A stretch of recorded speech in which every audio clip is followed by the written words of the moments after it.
Abre aí o livro de Jeremias 37.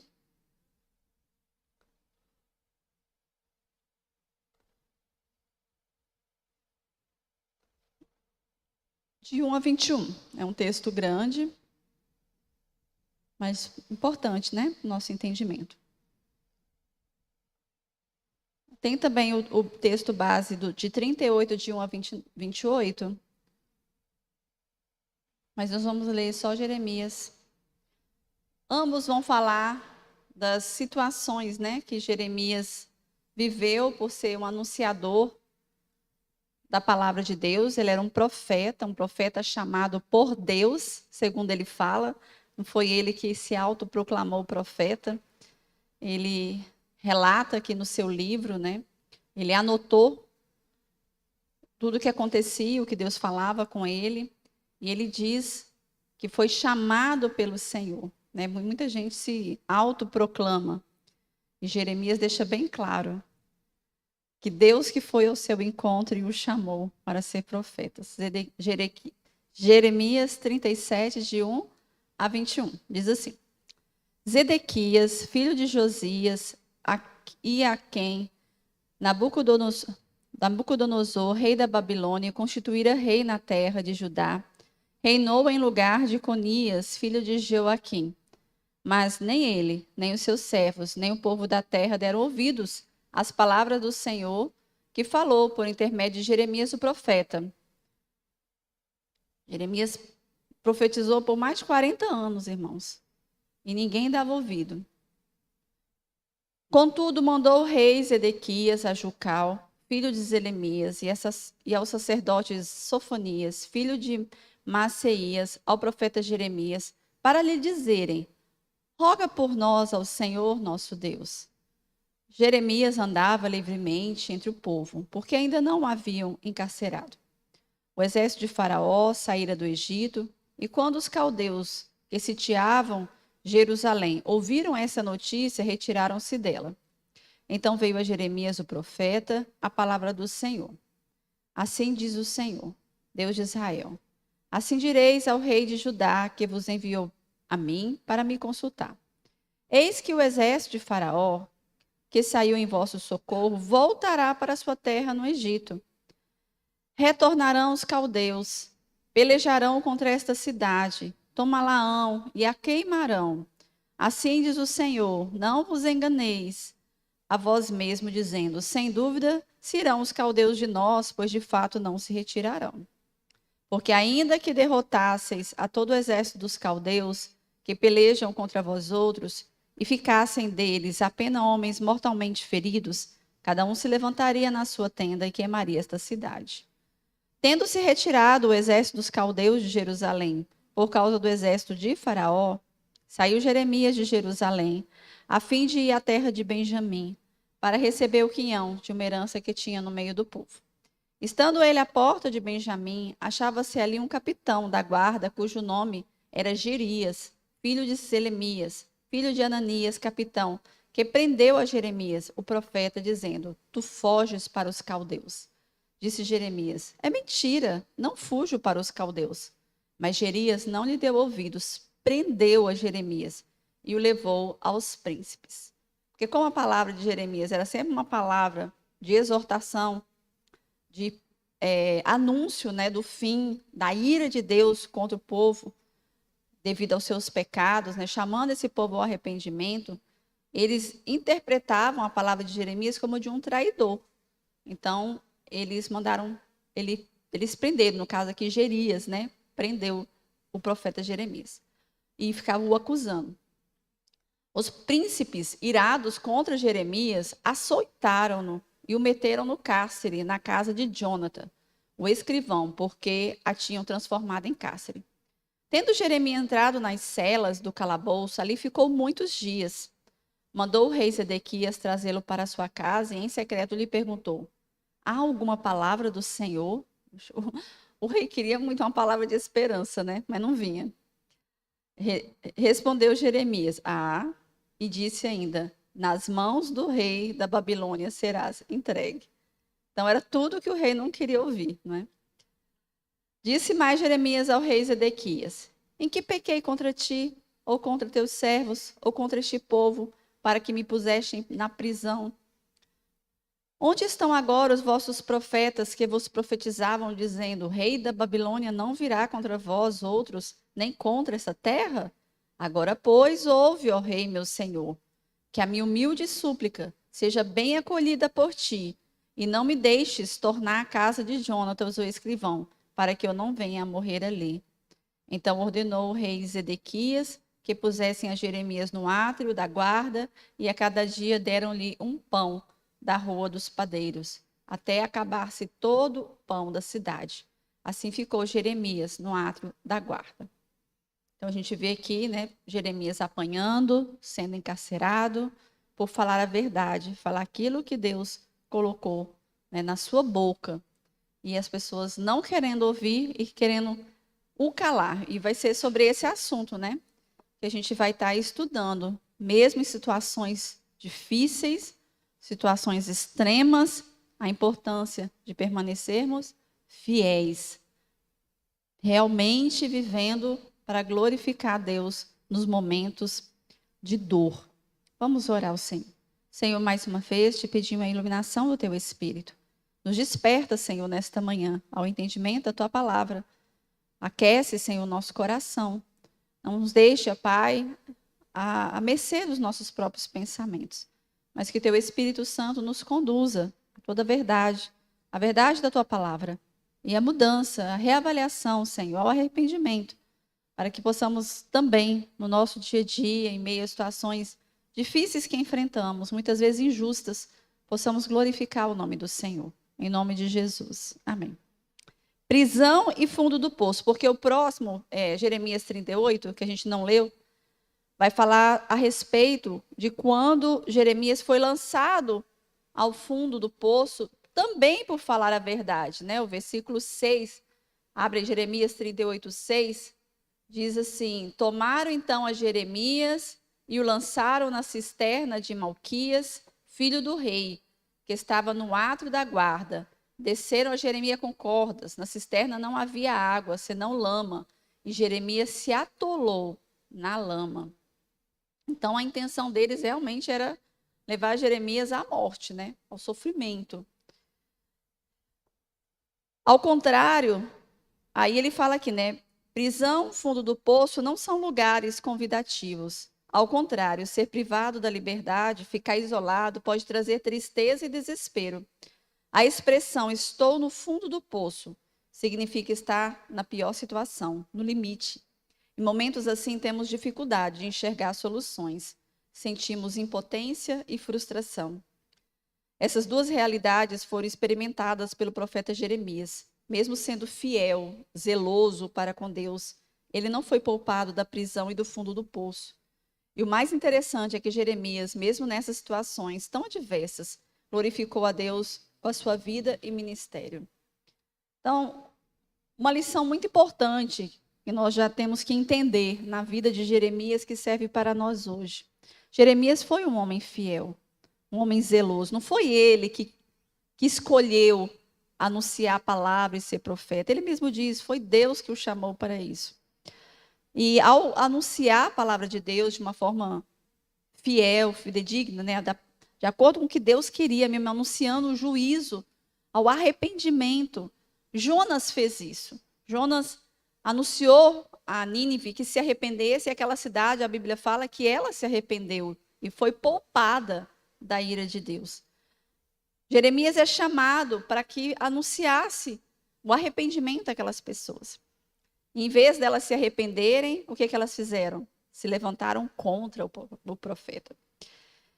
E Jeremias, mesmo se sentindo mesmo num contexto de injustiça, num contexto de dor, porque ele apanhou, ele foi para o fundo de um poço.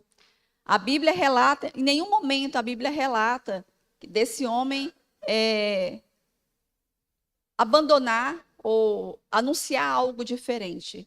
Mas a Bíblia relata que nessas situações difíceis, tanto de impotência como frustração, Jeremias glorificou a Deus. E assim também tem que ser a nossa vida. Cada um de nós aqui na nossa história, nós experimentamos momentos muito extremos, onde não entendemos, apenas vivemos, né, ou passamos. E muitas vezes interpretamos mal esses momentos, como se Deus não nos amasse, como se Deus tivesse nos abandonado. Não entendemos que em tudo Deus tem um propósito. Não entendemos e muitas vezes não tiramos nem lições, não saímos nem melhores daquela situação. O primeiro ponto que a revista nos alerta é que palavra severa em tempos difíceis. Se você já tentou ler o livro de Jeremias na sequência, como temos em nossa Bíblia, deve ter visto a dificuldade que é, porque ele não é uma narrativa de começo, meio e fim, como uma história. Ao contrário, ele vai estar organizado não de uma forma cronológica, mas temática, de acordo com o que está sendo tratado. Durante 40 anos, Jeremias proclamou a palavra do Senhor, e em um dos momentos mais difíceis da história de Israel. A ira de Deus já estava transbordando devido aos pecados, né, que Israel estava cometendo. E a ira estava se aproximando, e o mal estava chegando. Deus estava usando a Babilônia para punir aquele povo. Eles viriam dias muito difíceis. E Jeremias estava ali, falando de se arrependam, abandonem os seus pecados, abandonem, reavaliem essas práticas de vocês. E aquele povo, insistentemente, continuava e queria, em vez de mudarem, né, queria calar a boca de quem falava a verdade. Não muito diferente dos nossos dias, né? A gente anuncia a palavra, orienta às vezes uma pessoa, e muitas delas, em vez de agradecer, fica com raiva da gente, né? Se volta contra a gente. Em vez de abandonar o pecado, nos abandona, não é? O contexto da mensagem de Jeremias, né? Que momento era esse que Jeremias estava vivendo? Ele começou seu ministério em 626 a.C., no 13º ano do reinado do rei Josias, e continuou a pregar até depois da queda de Jerusalém, em cerca de 586 a.C. Com a queda da Assíria, em 640 a.C., e a ascensão da Babilônia. O rei Josias, havia assumido e o trono e foi um dos bons reis de Judá. Tinha grande zelo pelo culto agradável a Deus. Não obstante ter sido um bom rei e ter feito algumas reformas religiosas na nação, em anos posteriores, depois de sua morte, o povo acabou cedendo à idolatria. Me chama a atenção porque o povo tinha acabado de sair de uma boa liderança. É impressionante como as pessoas, elas esquecem facilmente. Por isso da importância da gente estar sempre pregando a palavra de Deus para os filhos, para a família, para nós mesmos, né, estarmos ouvindo a voz do Senhor. A nossa tendência para sermos idólatras, para práticas erradas, é muito forte. A gente não pode deixar de constantemente, e a Bíblia relata isso de ponta a ponta. Bastava aquele líder que conduzia o povo à adoração verdadeira morrer, para que as próximas gerações abandonassem o Senhor. Elas deixassem, se realmente levantasse um outro líder ali para conduzir aquele povo, né? E nos lares temos os pais, né, como uma liderança. Temos a igreja do Senhor com os seus pastores anunciando insistentemente a palavra do Senhor. E a gente não pode deixar de anunciar. Não, já sabe, fulano já sabe. Não, tem que estar assim insistentemente, né, na cabeça dos filhos, nessa geração, na próxima, para que continuemos nos caminhos do Senhor. A Babilônia se tornaria um poderoso inimigo de Israel, vindo finalmente saquear Jerusalém. Foi em meio a esse período de frieza do povo que Deus enviou um profeta, Jeremias. O livro descreve o difícil relacionamento dos judeus com Deus. Uma vida espiritual e moral decadente. Muita religiosidade, mas apenas fachada para poder esconder práticas ímpias. O templo do Senhor era usado como amuleto. Então, qual era a realidade espiritual daquele povo? Religiosidade, né? Cada um cumpria o seu papel, né? O que tem que ser feito, eu vou fazer, mas sem essência, sem profundidade. tudo muito raso, tudo muito para o outro ver. Essa era a vida daquele povo, que tanto atraiu a ira de Deus. Era apenas uma fachada. E como o templo, né, estava ali intacto, o templo, eles achavam que a presença do templo iria os proteger. Não, mas nós temos o templo. E muitas vezes nós também nos apegamos, né, a alguns pensamentos, achando que aquilo nos protege. Nada pode nos proteger. A nossa vida está nas mãos do Senhor. Eu até comentei, não foi aqui, acho que não foi na igreja, não. Foi em algum encontro que eu participei. Tem gente que até acha que a Bíblia, né, aberta em casa, ou ter uma Bíblia dentro do carro. O máximo que vai acontecer é você estragar a sua Bíblia, porque dentro do carro é muito quente, estraga, né? Mas aquilo não lhe protege. Não protege o seu carro, não protege sua casa. A Bíblia, ela nos protege quando ela está guardada no nosso coração. O melhor lugar para você guardar a Bíblia é no seu coração, para não pecar contra Deus. É isso que o salmista nos ensina no Salmo 119. Guardei a tua palavra no meu coração para não pecar contra ti. Então, a Bíblia não pode ser por nós vista como um amuleto. Também não é porque você frequenta a igreja que você está protegido. Ah, não, mas eu estou sempre na igreja. Olha, domingo eu tenho que ir na igreja, porque senão minha semana vai ser um desastre. Não, irmãos. Você vem congregar porque você ama a Deus. Deus vai falar ao seu coração, vai te edificar, vai lhe confrontar, você vai servir ao Senhor. Mas não pode ser visto como uma religiosidade vazia. Tem gente que acha que só de sentar na cadeira já está recebendo algo místico. Já vai sair daqui blindado. Nem presta atenção. Não vê a hora do culto acabar. Se você perguntar ali na calçada o que foi pregado, a pessoa não vai lembrar nem do versículo. Quanto mais do que foi pregado. Não adianta. Você pode estar aqui na escola bíblica, culto à noite, terça-feira. Mas se a sua mente também não estiver aqui, prestando atenção, vendo como essa palavra aplica na sua vida, o que ela pode ser, mudar no seu dia a dia, o templo do Senhor não tem poder místico de te transformar. O fato só de você sentar na cadeira e ficar com a mente pensando um monte de coisa, doido para passar a hora, não tem esse poder. Não tem. Agora, quando você vem já com o coração disposto a ouvir, a prestar atenção, sai daqui, pega aquela palavra, lê novamente, lembra dela durante a semana, vai no grupo familiar, né? Ouve novamente, aplica novamente na vida e realmente aquela palavra te sustenta durante a semana, meu irmão, você vai crescer espiritualmente, você vai crescer em profundidade do conhecimento de Deus.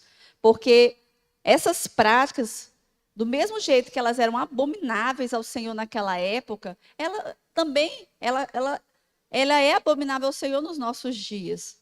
O crente de fachada, aquele que só parece, mas não é, né? Diante de um quadro assim, o julgamento parecia inevitável. Deus não estava satisfeito com seu povo. Ao contrário, sentia ira e decidiu executar justiça sobre a nação. Abra aí Jeremias 1,16. Vamos ler todos juntos. Jeremias 1,16.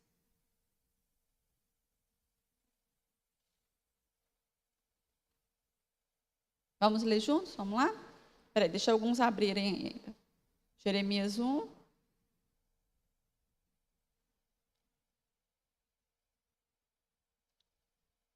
Pronunciarei contra os moradores desta as minhas sentenças, por causa de toda a malícia deles, pois me deixaram a mim e queimaram incenso a deuses estranhos e adoraram as obras das suas próprias mãos. Então aqui Deus, né, dizendo que ele executaria justiça. Jeremias foi chamado para profetizar exatamente pelo fato do povo de Deus haver quebrado sua aliança com o Senhor. Eles abandonaram e se entregaram aos ídolos. A mensagem do profeta visava convencer os judeus de que a Babilônia seria um instrumento nas mãos de Deus para castigar o seu povo. Uma palavra impopular, razão pela qual Jeremias foi considerado um traidor, profetizando a favor do inimigo, Jeremias sofreria as consequências dessa ousadia. Então, Jeremias era um profeta ousado, corajoso e fiel ao Senhor. Mas não falava nada que o povo queria ouvir. Nos nossos dias não é diferente. Você começa a falar de pecado, o povo geme, tem gente que deixa até de vir para a igreja, porque o pecado, quando você leva uma palavra de exortação, de mudança de vida, não tem como você não tratar do pecado. Tem palavras, tem pregadores que estão pregando o que as pessoas querem ouvir. Mas não vai mudar a vida. A gente não tem que pregar, anunciar o que as pessoas querem ouvir. A gente tem que anunciar o que a palavra nos fala. Mesmo que essa cause dor a quem ouça. Porque é uma dor que vai gerar cura. É igual, na minha época, era o metiolate, né? Quando eu caía, me ralava todinha. Eu era uma pessoa que estava sempre ralada. E a mãe, lá vinha a mãe com aquele metiolate. Transparente. Eu falei, ô mãe, passa pelo menos aquele vermelho que não dói. Aí ela, não, aquele lá não serve para nada não. Esse aqui tem que doer. Aí colocava aquilo, meu Deus, parecia que a minha alma ia sair. Ela, mas isso aqui vai curar, amanhã você vai ser boazinha. Aí realmente, no outro dia amanhecia sequinho, já formando ali uma casquinha, não inflamava. Então, doía no profundo. Não sei se todos aqui conheceram, né? Passaram pela infância do... O bicho doía, ó.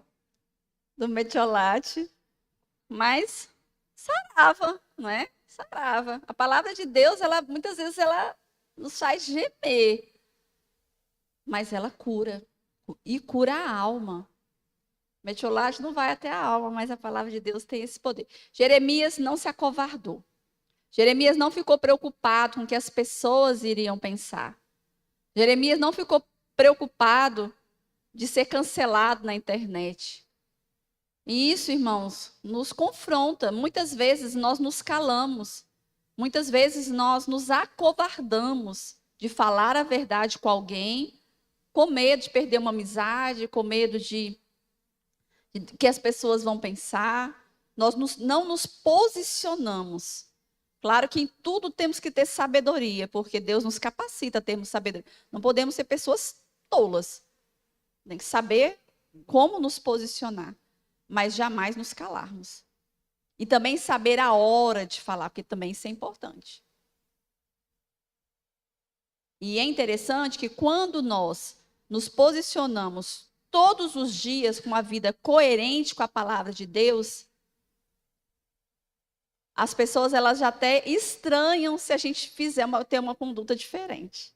Elas falam assim, eu sabia mesmo que você não iria. Elas já sabem, porque o nosso dia a dia já está anunciando o que cremos, como vivemos. Então, é uma coerência. Então, a pessoa ela já vai até estranhar se você falar algo diferente. Segundo ponto a respeito das palavras severas, né, em tempos difíceis, porque Jeremias, nesse contexto de um povo idólatra, frio e vivendo só de fachada espiritual, ele foi fiel e glorificou a Deus com a sua vida e com o que ele falava. A revista diz que enquanto os falsos profetas anunciavam uma falsa paz e pregavam alianças políticas, o profeta Jeremias, sendo fiel a Deus, alertava sobre a iminente destruição. Imagina que contradição, né? A grande maioria dizendo, olha, vai dar tudo certo, vai ser tudo maravilhoso, não vai acontecer nada. Jeremias ali, ó, vai sim, vai acontecer. Os caldeus estão chegando. O cálice da ira de Deus está transbordando. Vai, a ira vai vir. Se arrependam, muda de. O povo precisava entender que, além do problema político que assolava a nação, havia um problema moral e espiritual. A aliança havia sido quebrada, a aliança com Deus. O profeta insistia que Deus traria juízo sobre a nação desobediente, mas as mensagens de Jeremias não eram ouvidas. Suas profecias, sempre duras, eram contra as autoridades da nação e demais classes de pessoas. Em nenhum momento Jeremias cedeu, afrouxando ou negociando as exigências que Deus fazia ao povo. O profeta continuava chamando o povo ao arrependimento para que o juízo divino fosse evitado. Com isso, Jeremias estava glorificando ao justo e santo Deus em sua pregação, confrontando o erro e tão somente comprometido com a vontade divina. Então, o compromisso de Jeremias não era em agradar as pessoas. Ele não tinha medo dos homens. O compromisso de Jeremias era com Deus, em glorificá-lo, em cumprir a sua missão. Por mais que as pessoas não ouvissem. Como eu disse, foram mais de 40 anos pregando, apanhando, indo para a prisão, sendo jogado em poço de lama, passando afrontas, sendo confrontado pelos maiorais, reis, príncipes. Jeremias não cedia. Vocês veem que nós lemos, o rei pegou, os príncipes prenderam ele lá, aí o rei foi por trás lá, pegou ele, levou ele lá para o átrio lá da casa real. Jeremias, me fala o que Deus tem para nós. Vai haver destruição. Ele repetia a mesma coisa, ele não cedia, mesmo depois de apanhar, mesmo depois de ser preso. Desde os dias de Jeremias, nada mudou nas exigências que Deus faz aos pregadores da palavra. O padrão continua o mesmo. O que deve ser anunciado é sempre o que está declarado nas Sagradas Escrituras, e não as nossas opiniões pessoais, não os que os crentes querem ouvir.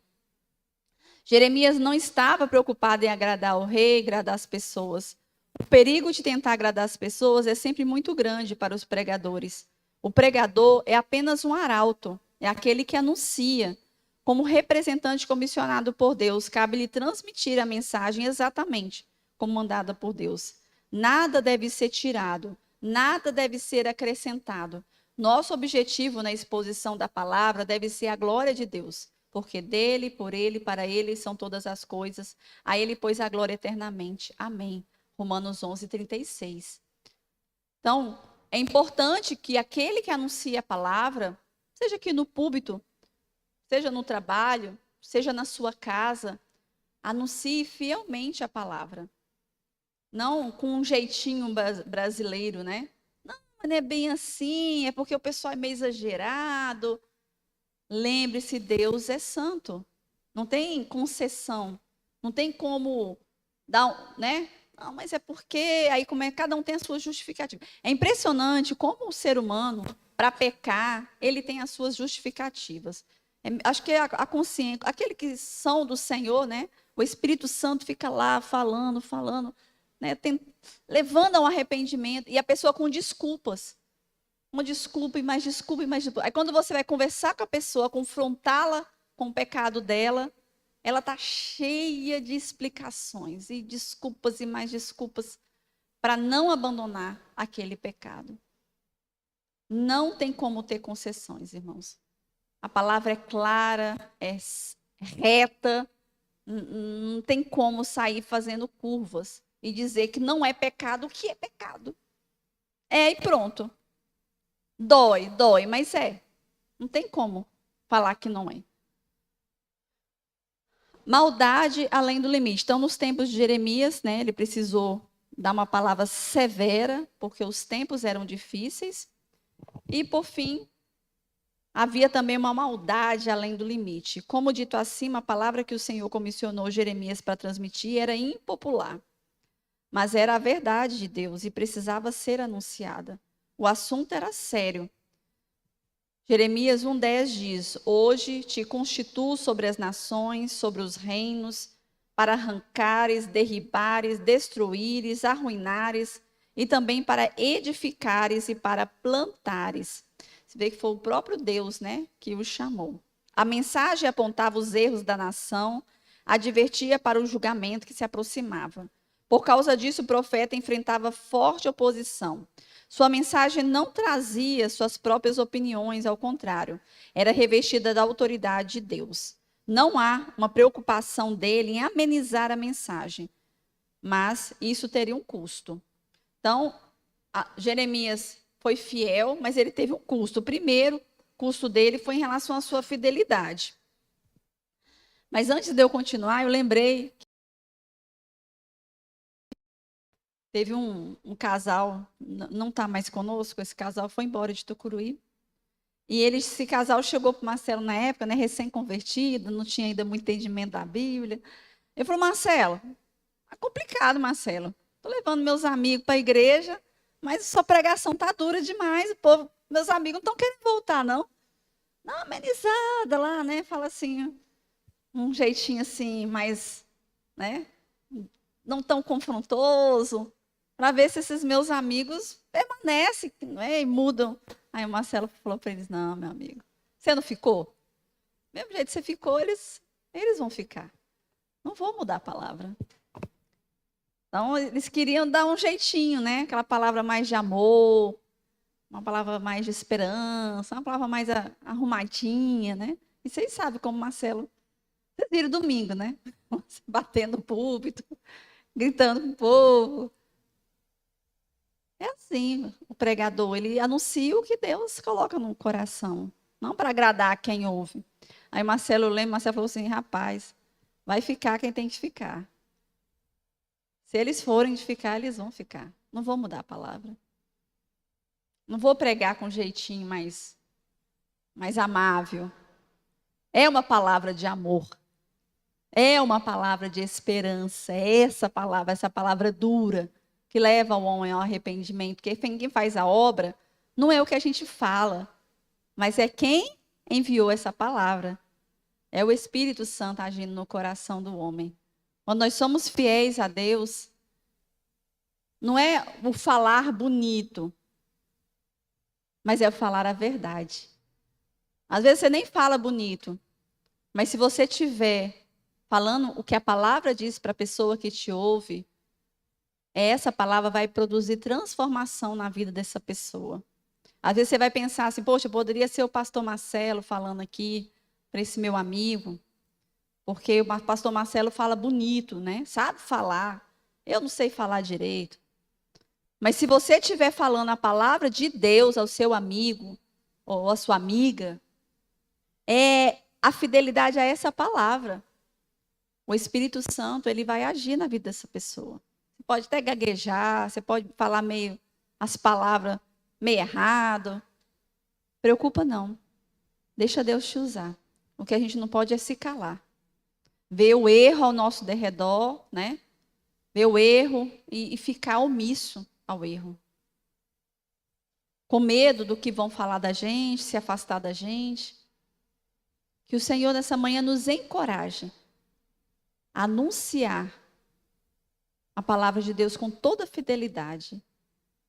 Sermos realmente boca do Senhor na nossa geração, no meio aonde nós estamos. Não nos acovardar, porque não sei falar.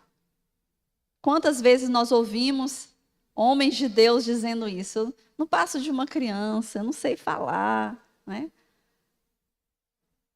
Moisés, eu gaguejo. E Deus usou esses homens poderosamente, porque a gente acha que a capacidade é nossa, mas a capacidade ela vem de Deus. E Deus vai usar pessoas simples, como nós, para não deixar que a sua palavra deixe de ser anunciada e que o povo se arrependa. O preço da fidelidade, o preço pago pelo profeta foi cruel. Seria lançado na prisão, ficou ali muitos dias. Depois de algum tempo, sai da prisão e é lançado num poço escuro. Ou seja, saiu de um problema e caiu no outro pior, né? Imagina a alegria dele quando foi solto da prisão. Ai, que bom, né? Fui solto, estava preso injustamente. Aí jogam ele dentro de um poço. Não deveria ser um local próprio para uma pessoa, um poço escuro, cheio de lama. Os príncipes apoiados por Zedequias apanham Jeremias e o lançam na cisterna. O objetivo é que ele morresse. Mas qual era o crime do profeta? Dizer a verdade, que Deus o havia mandado proclamar. Imagina a cabeça, né? Você faz a verdade, fala a verdade, e aí você é condenado, você é injustiçado. Comissionado a proclamar o evangelho, todo cristão é um profeta. Então, todos nós, né, temos esses chamados. Deus chamou a cada um de nós. Não é o pastor Marcelo que deve falar o evangelho somente, mas todos nós fomos comissionados. Somos cristãos? Somos comissionados a pregar o evangelho. Temos esse compromisso de anunciar a palavra da salvação, a palavra do Senhor. Talvez não venhamos a ser lançados numa prisão, num poço de lama, como Jeremias. Mas Deus espera que sejamos fiéis, apesar das situações, apesar das circunstâncias. Lembremos a palavra de Jesus em sua exortação à igreja de Esmirna. Fica em Apocalipse 2:10. Deixa eu trocar de microfone. Diz assim: não temas as coisas que tens de sofrer. Eis que o diabo está para lançar na prisão alguns dentre vós, para ser disposto à prova. E tereis tribulação de 10 dias. Ser fiel até a morte, e dar-te-ei a coroa da vida. A exemplo de Jeremias, de tantos outros profetas, não obstante o preço a ser pago, precisamos também glorificar o Senhor no lugar em que Ele nos colocou. Pode ser o ambiente de trabalho, na faculdade, amigos ou familiares, ainda que isso venha nos custar algo. Às vezes as pessoas, elas, até familiares mesmo, evitam até nos convidar para algumas, né, algumas festas, algumas comemorações, porque por sermos cristãos e sabermos que ali iremos nos posicionarmos. E temos que nos posicionarmos. Não é porque nós estamos no meio da nossa família que nós perderemos, esqueceremos de quem nós somos. Então, mesmo na nossa família, nós temos que fazer a diferença. Eu lembrei de uma irmã aqui da igreja que uma vez me perguntou, ela falou, irmã Luciana, quando eu vou na minha família gosta muito de forró. E aí a gente passa a noite toda dançando e forró comendo. Irmã, eu gosto mais de forró, irmã. E meu tio me pega para dançar, e ali eu danço a noite toda, e até amanhã. Aí eu falei, irmã, por que a senhora está me perguntando isso, irmã? Ela já sabe a resposta, né? Que ela queria saber minha opinião. Falei, o fato de você estar na sua família, tem alguma diferença em quem você é diante de Deus? Não, irmã, mas é porque é meu tio, né? Falei, irmã, que músicas são essas, irmã? Você está fazendo a diferença lá no meio da sua família, irmã? Você é uma referência como mulher de Deus? Reavalie seu comportamento. Porque na hora que a senhora se posicionar como mulher de Deus, o seu tio não vai ter nem coragem de pegar para dançar. Ele vai lhe respeitar. Mas é o seu posicionamento como mulher de Deus, no dia a dia com a sua família. Ele vai enxergar em você uma mulher diferente, que tem um brilho que vem da parte de Deus. E assim somos nós, estamos aí agora, né, em festividades, Natal, Ano Novo, viagens de férias. Estamos em família ou estamos, né, longe da família, longe da igreja. E às vezes a gente perde a nossa essência pelas situações, né, ali da família, do contexto. Famílias que muitas vezes acabam influenciando as pessoas. E a gente esquecendo de quem nós somos. Aí acaba até... É uma coisa assim, às vezes, tão corriqueira, que a pessoa acaba publicando na internet, causando escândalo. Escandalizando o nome do Senhor mesmo. Né? Aquela pessoa que outrora está postando um versículo bíblico, outrora mostrando que está na casa do Senhor. Aí, de repente, está lá, numa festa, em família, ou entre amigos, ou confraternização, se embebedando, cantando as músicas lá do mundo, com as amigas, e posta. E aí você... Como assim? Né? gente tem que se posicionar segundo a palavra quem nós somos, independente da época do ano, independente de com quem nós estejamos. O nosso temor não é do homem, o nosso temor é a Deus. Nós não estamos ali para prestar conta para ninguém, para o pastor, para a irmã Luciana, para quem, presbítero, quem quer que seja. A nossa prestação de contas é com Deus, que está conosco em todos os lugares. Todos os lugares. E isso tem um preço. Ser fiel a Deus tem um preço. Por fim, aqui, para a gente já encerrar, né? Maldade além do limite tem um preço, da fidelidade que ele põe aqui. E o segundo, o governo e os propósitos divinos. A glória divina é vista na história porque ele sempre alcança seus sábios propósitos. Deus tem os seus propósitos. Isso é claramente observado nos textos que estamos estudando. Jeremias descreve o triste fim da vida de Zedequias e a queda de Jerusalém. O Deus que governa a história sempre cumpre seus planos. Zedequias, caso tivesse ouvido a mensagem do profeta Jeremias, poderia ter evitado tal desgraça, mas não fez. Esse rei teve os olhos furados, ele viu os filhos serem mortos ao fio da espada, porque ele recusou, né, obedecer a palavra do Senhor através do profeta Jeremias. O alertando, incansavelmente o alertando, mas ele não obedeceu. A cidade de Jerusalém é cercada e o rei Zedequias é preso, seus filhos são assassinados. Não obstante, conforme a mensagem de Jeremias, a cidade é queimada. Zedequias pôde confirmar cada palavra do profeta se cumprindo, porque a palavra de Deus ela se cumpre. Quantas vezes o Senhor advertiu, exortou, enviou, avisou a seu respeito, mas ele não quis dar ouvido. Nunca é bom deixar de ouvir a palavra do Senhor e obedecer à sua vontade. Deus, ele, no nosso dia a dia, ele nos exorta através das pessoas. Ele nos confronta. Ele usa as pessoas para que nós possamos nos corrigir. E muitas vezes a gente não dá ouvido. É uma pregação, é alguém que convive com a gente, é alguém, né, uma autoridade, pais, que nos fala a verdade. Está ali, olha, Luciana. E aí, às vezes, a gente reluta e sofre as consequências do erro, né? Foi o que aconteceu com Zedequias. Ele foi exortado, ele foi chamado a atenção incansavelmente por Jeremias. E acabou sendo destruído e os seus filhos assassinados.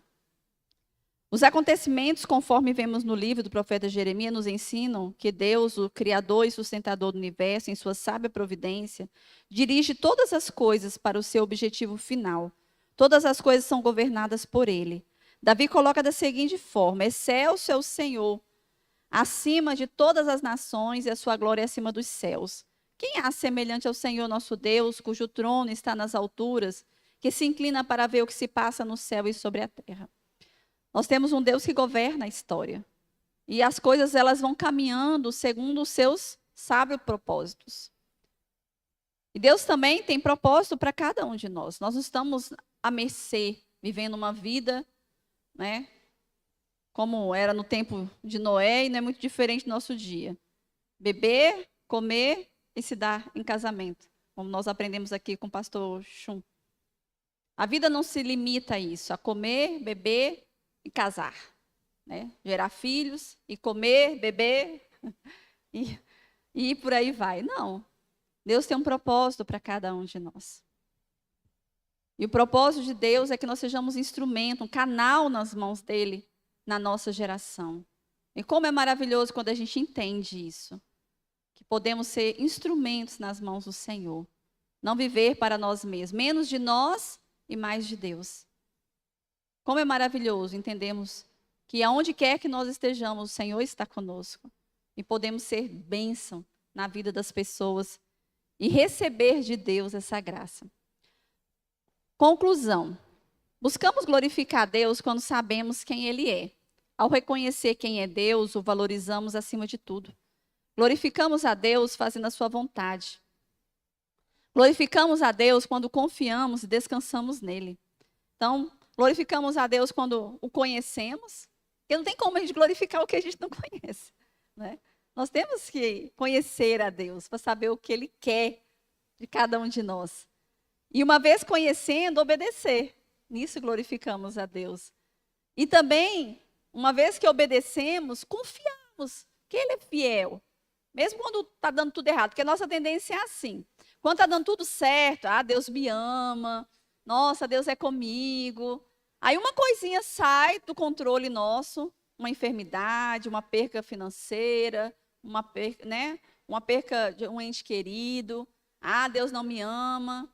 Eu acho que está tudo, né? Não tem adiantado eu servir a Deus. Não adianta não, eu servir a Deus. Negócio de igreja, vou parar com isso não serve para nada. É uma interpretação errada do amor de Deus. Jeremias, mesmo no fundo do poço, mesmo atolado na lama, ele não negou a Deus, ele não abandonou a sua fé. Ele não chegou para Zedequias e os príncipes, tá bom, tá, tudo bem, não vai acontecer nada com ele, não. Me deixe quieto. Para de me perseguirem. Vão viver a vida de vocês, eu vou viver a minha, e tá tudo bem. Não, Jeremias continuou sendo fiel. Um desafio certamente damos glória a Deus também quando admitimos o nosso pecado e o confessamos. Um desafio específico, porém, é glorificar a Deus nas circunstâncias que Jeremias enfrentou. Calabouço, fundo de poço, foram desafios que tomam diferentes formas para nós. É o que Paulo nos ensina quando afirma que devemos glorificar a Deus nas próprias tribulações. É nesses extremos, irmãos, que a nossa fé se manifesta. É nesses extremos que a gente realmente avalia como está a nossa fé. Naqueles momentos mais difíceis. Naquele momento onde a gente pode perder uma amizade, a gente pode perder um emprego, a gente pode perder dinheiro. É nesses momentos que a nossa fé é desafiada. Se nós vamos permanecer fiel a Deus ou se nós vamos viver para agradar os homens. Ou a nós mesmos, né? Certamente glorificar a Deus em meio à tribulação não é nada fácil.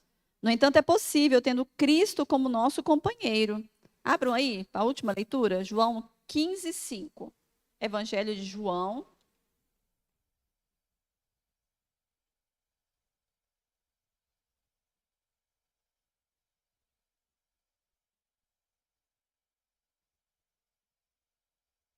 Quinze, 5. Vamos ler juntos. Eu sou a videira, vós os ramos. Quem permanece em mim e eu nele, esse dá muito fruto, porque sem mim nada podeis fazer. Então, sem o Senhor, nada podemos fazer. A gente não vai conseguir ser como Jeremias, nós não vamos conseguir obedecer sem o Senhor ao nosso lado, sendo diariamente alimentados por Ele, na sua palavra, nos meios de graça, né, irmãos? Congregando, orando, lendo a Bíblia, a gente não consegue. A nossa natureza, a nossa carnalidade, ela vai estar sempre tirando de nós, né, do centro da vontade de Deus, com as desculpas, como eu disse, que a gente sempre arruma. N desculpas. Não temos tempo, não temos isso, não temos aquilo. A gente tem N desculpas. Mas quando nós estamos alinhados no centro da vontade de Deus, com o Senhor ao nosso lado, nós damos o quê? Muitos frutos. E final de ano é bom para a gente avaliar, né, como é que nós estamos. Nós temos dado fruto. Se tivermos com Ele intimidade, dele dependermos, seguramente conseguiremos, mesmo sem entender muita coisa, porque não andamos pelo que vemos, mas pela nossa fé. As prisões, os poços, nas suas mais diferentes formas, como se apresentam a nós, estão sob o seu governo soberano. Então, sejamos fiéis e descansemos na sábia direção de Deus. Confiemos na sábia direção de Deus. A fidelidade ao Senhor requer sacrifícios. Que sejamos fiéis em todos os momentos da nossa vida. Não abandonando a nossa fé, não abandonando o que temos aprendido, não abandonando esse Deus que cuida de nós, né? Confiamos, possamos ter esse coração corajoso, né? Esse coração audacioso que Jeremias teve. Mesmo não teve nenhuma conversão, a Bíblia não relata. Imagine você pregar o evangelho 40 anos e ninguém se converteu, não tem uma alma. Mas Jeremias foi fiel. Deus o honrou, né? É um livro de, se eu não me engano, são 57 capítulos, se eu não me engano. Deixa eu ver se eu estou certo. Sei que é mais de 50, né? É um livro grande aqui, né, dentro do cânon sagrado.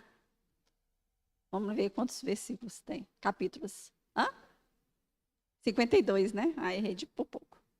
Eu sabia que era mais de 50. Ele é grande. Deus foi fiel com esse homem.